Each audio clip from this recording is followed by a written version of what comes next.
Or are we going with Fire Marshal Bill? I don't know, man. I don't know.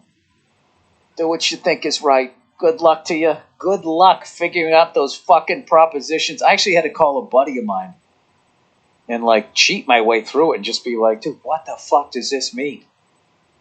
Does yes mean no and maybe means yes and no means what the fuck? Double this thing? I don't understand why it has to be so goddamn confusing. But it is what it is. And, you know, I don't know. The great thing is it's going to be over tomorrow. That's it. You know, everybody can just fucking relax, I think. It's going to be, there's just going to be no middle ground. Half of this country is going to be ecstatic, and the other half is going to be, like, flipping out.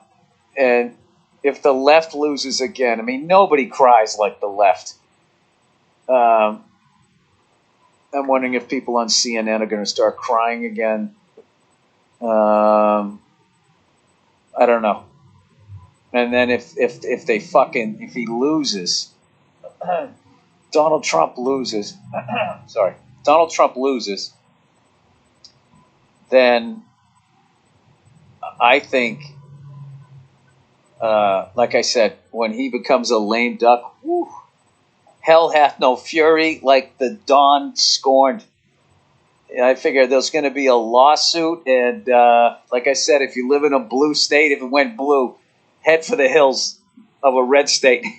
Because he's going to fucking bring the orange hammer down. I hate making fun of a fellow ginger, but he's not a real one. He sort of became one at some point. I don't know what it is. I thought back in the day he had like brown hair. I have no idea. But anyways, this is the Monday Morning Podcast, the day before the election. Super Tuesday. And, which is weird to me. I thought when I was a kid, it was always on November 4th. I always thought the election day was November 4th. I think the election day is always the first Tuesday in November. That's why it's called Super Tuesday. So it doesn't matter if it's the 1st, the 2nd, the 3rd, the 4th, the 5th. As long as it's the first Tuesday of November, it's always Super Tuesday, Election Day, every 4 years. At some point it became November 3rd. I don't know. I don't know why. This is the ramblings of an old man here. All right. So I'm sort of babbling because I'm trying to avoid this topic, but I gotta talk about something here. I have to take a second here to talk about Travis Roy, who unfortunately passed away this past week. For those of you unfamiliar, he played hockey for Boston University, and unfortunately in a game was paralyzed from the neck down. You know, his first shift, I believe ESPN did a whole thing on it. And, you know, I was living in Boston at the time when it happened. And I'll never forget the photo that they had in the paper, the look on his face, and then just trying to put yourself in his position at his age. The hand that kid was dealt. It was just heartbreaking, but the life that he ended up living was unbelievable. And I only got to know him in the last like couple of years. I reached out to him. I'll give you the quick story. I reached out to him somewhere in the late 2000s. I said that I was a comic and that I'm from the Boston area. And if you have a foundation or something, you know, I would love, if you're ever doing a comedy night, just throwing my hat in the ring, I would love to do, you know, come back and do a show. So he got back to me and said thank you, but just said that his what the hell's the word? The foundation, the thing that he set up, the charity organization, whatever the hell you're supposed to say. Like his organization basically wasn't set up yet. So I was like, all right, and I don't know. I was like, okay. So I didn't hear from him for like 10 years. And then out of nowhere, I just got an email from him. Said, hey, he's like, hey, I don't know if you remember me. You reached out to me in like 2008. And I'm like, yeah, dude, of course I remember you. So he said, what were you thinking? He goes, I got the foundation up and going and stuff. And I said, all right. So we ended up doing a show at, what was it? The Wilbur there in Boston. And had a great turnout. Place sold out. Raised a bunch of money. And I just remember, you know, I was feeling like anxious. Like, what am I going to, like, what do I say to this guy? You know, like I said, just the randomness of life, the hand that everybody is dealt. You know, why did he get his hand? Why did I get mine? Why did you get yours? I just like, what am I going to say to this guy? And like, dude, when I tell you, I met this guy and like, he just like lit up the room. One of the most positive people I've ever met in my life. And he was funny as hell. And was just a great guy. And I went up and I did my set. Thank God I had a good set. Not like bombing at a charity event, right? And I got off stage. And he asked me like 1,000 questions about stand-up. Was generally interested. He goes, that was amazing. What a great set. And he was like, how much of that was improvised? And I can't remember. You know, I was riffing. I was having a good time. He goes, so you just making that when you're up there? I was like, yeah, I guess so. Yeah, I guess so. And he's just like, that's amazing.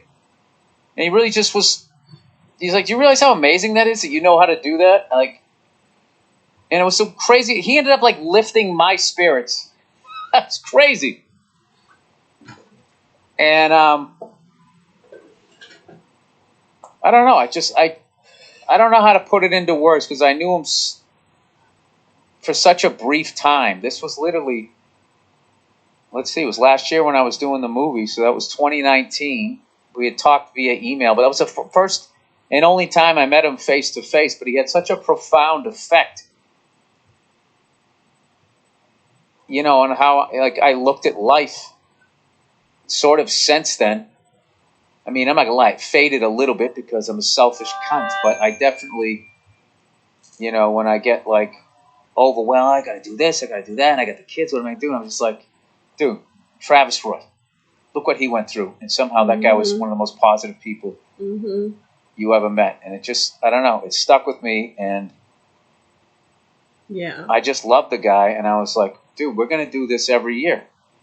And he was like, really? You'd come back? I was like, fuck yeah, absolutely. Let's do this every year. So he was like, great. So we were supposed to do it this year. Of course, the stupid COVID thing happened. So I did make a video for, he has a wiffle ball game every year. I did make a video to promote that. But, you know, it's just one of those things like, you know, how many times can you learn the lessons? I thought that this was the beginning of this guy being in my life and this great thing that we would do every year, raise money for this great, you know, foundation to help find a cure, to build ramps for people, help people get wheelchairs, help people get care, all of that great stuff. And I thought that this was going to be something that I would do with him, you know, for the rest of in his life. And unfortunately, his life ended this past week.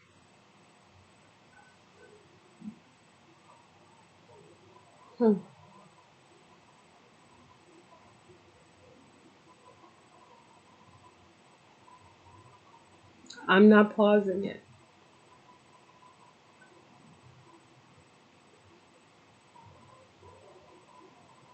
That's Bill's grief. So, that's Bill trying to get himself together. I'm doing my nails. all right, sorry. See, I told you Bill was crying. He's a really sweethearted person. I'm going to keep doing it. Him. That's why I like him. So now it's just going to be in his memory. Yeah. All right, got through that. I had to do that. All right, so now let's just talk bread and circus, shall we? Jeez, I'm really going to get emotional. I start talking about how the fucking Patriots are doing here. Oh, Jesus. We actually played all right. And you know what? For half a second, first of all, I thought the Bills were going to kick the shit out of us. I really did, because, you know, Josh Allen is for real. I know they've had a couple of, you know, a little bit of a bumpy month, but, like, that kid is amazing. And, you know, they got a lot of talent on that team, and they've been waiting forever. And, you know, it's life, right? Now it's their turn. So I'm thinking, like, all right, here they come. They're going to kick the shit out of us. And I know it was windy or whatever, but I thought we played a really, really good game. That Damian, with Harrison, whoever the hell was that, number 37, out of nowhere, all of a sudden we had like a running game. That was great. We in it right to the end. Obviously, the tragic fumble on my side, but the great defensive play, punching the ball out in the end. And, you know, This teaches me the only thing that was tolerance. bugging me in that game was the way they were talking about how the Bills had not beaten the Patriots at home in I 8 don't years, and I that don't they were really finally going to do it. And at no point were they addressing, like, the fact that, like, I don't know. I don't really get this deep into sports or anything like that, but Bill really loves sports, and he's a funny guy. I never know what he's gonna say, and it teaches me tolerance to listen to Bill. And there's another podcast that I listen to, and it's not people that I agree with, but to hear opposing viewpoints and ideologies and experiences, I think it helps your spirit to grow and keeps you from being so self-absorbed, which is how I grew up, because I grew up in isolation, um, pretty much by myself with my own thoughts and um, hopes and dreams. I mean, I worked at the shop with Daddy and Tony, but of course, they didn't talk to me about stuff or ask me how I was feeling about stuff. And my mom definitely didn't, and my sisters definitely didn't, and my auntie definitely didn't. So I grew up very much in isolation. Um, the people that I went to school with were very, very intellectually, people do what they can. You know what I mean? I did not grow up in a university environment and with kids of university professors and stuff like that. I'll put it that way. To make it even more plain, I had cousins who had been to Germany, and when they came back to America, they moved into my grandmother's house and everything. And as we began to grow up, people in South Park started to talk about um, how attractive, um, how attractive I was in South Park, and um, my cousin said that he had sex with me. honestly, honestly, yes, honey. Um, we didn't even know these kids, and um, we were in one part. We lived in Sunnyside. They lived in South Park in my grandmother's old house. I never spent any time with these people. Never did. Um, no sooner than they were back in the country, my grandmother drowned, and my mom, was pregnant with the twins and all of that. The only experiences I remember having with those kids is that they were monsters. That's what I remember. When my mom got married at our house, those kids came over there and they broke down the bunk bed. They were jumping on the bunk bed. We were very um, we were very classy kids. I'm gonna say it like that. Me and my older brother and even my younger sister. Um, we were very genteel, and these other kids were like wild animals. They were like wild animals. They were just destructive and rowdy and loud and boisterous, and we were not like that. And we were quiet, thoughtful, artistic type kids. And um, like this child, which was my oldest cousin, he was the older boy of these two. He wanted, I mean, it just shows you just how different we were. It's just, I just laugh at it because that's how dumb he was. That's how dumb he was. And it shows you just how we were not really like family. We were not really like, there was no understanding of family or kinship or anything like that. Um, yeah, that happened. That happened. And it isn't any wonder why I'm not in Texas and why I will never, ever, ever set foot in Texas ever again.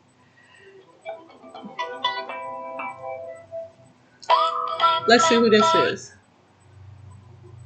Bonjour, comment ça va?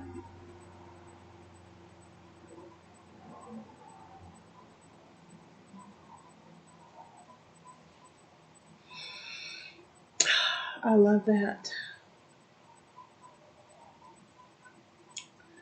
I didn't know who that was, but let's have some more bills, shall we? I mean, Tom Brady had to leave for you to do it, okay? I mean, what the fuck? Hold on, let me see. This is a different number. It looks like a business number, so let me see who it is.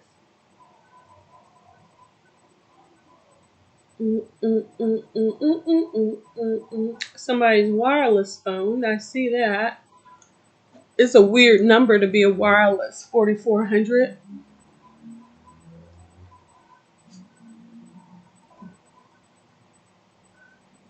T-Mobile account. Let's give them a call back.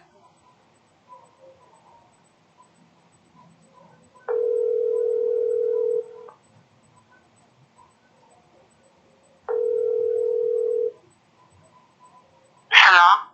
Hello, did you just call this number? Huh? You just called this number. How can I help you?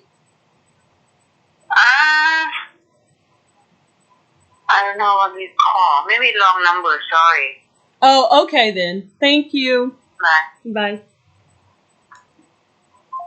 Okay. Maybe wrong number. It was a cell phone, but oh well, let's go. Bill. However, I had no idea it had been that long. I thought the Bills were like the Dolphins, where they kind of split with us every year. I had no idea it was like that. So congratulations to the Bills the Bills fans. It was a great game, and you guys have a commanding lead in the AFC East. Obviously, I know you guys are thrilled about that. Go easy with breaking the tables, you fucking lunatics. I don't know when that started, but that shit was not going down when I went to a game. Back during, when I saw the Bills-Jets game, I didn't see anybody doing that shit. Now it's like fucking, it's off the chats. Who else did I watch? I watched a little bit of the San Diego game, and I was taping that, and then like an asshole, at the end of the fucking game, I switched and go, let me see what I want to watch Seattle, one of my favorite teams to watch now. It's like, let me watch the ending of Seattle, the 49ers, even though the game's out of reach or whatever. And then I fucking flipped back, and Denver had somehow come back and won.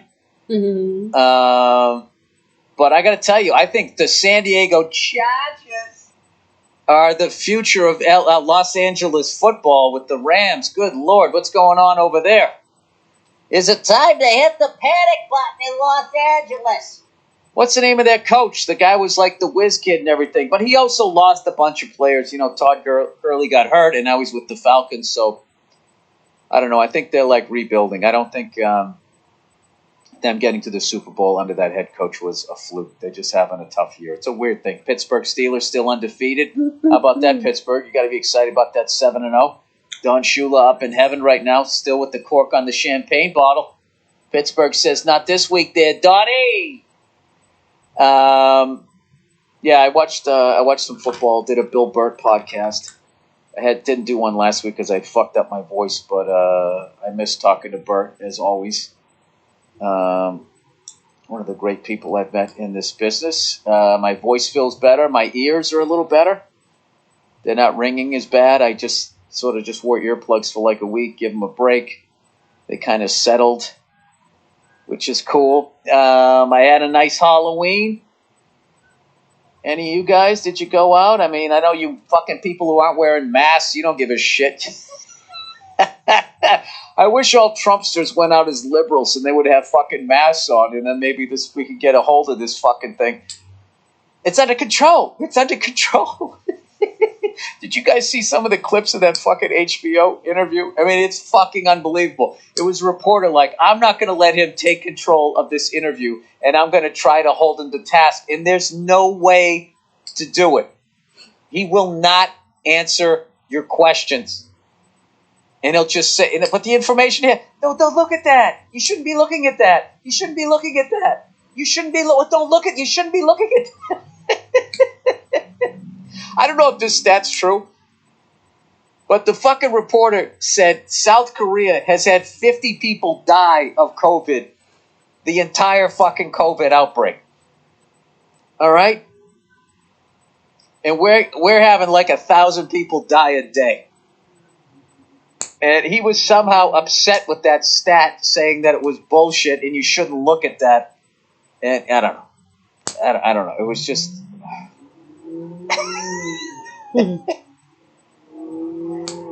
As sad as it is, it's fucking hilarious. It's a fucking sketch. It's literally a sketch, but it's the truth.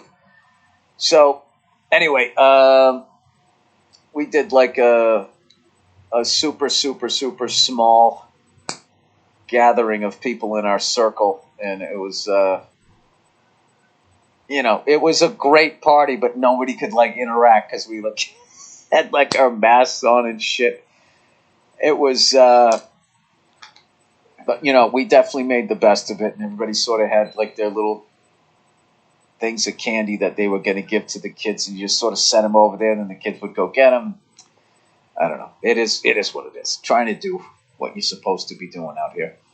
And I'm up to 3 pounds with the shoulder fucking rehab thing, doing 3 sets of 15.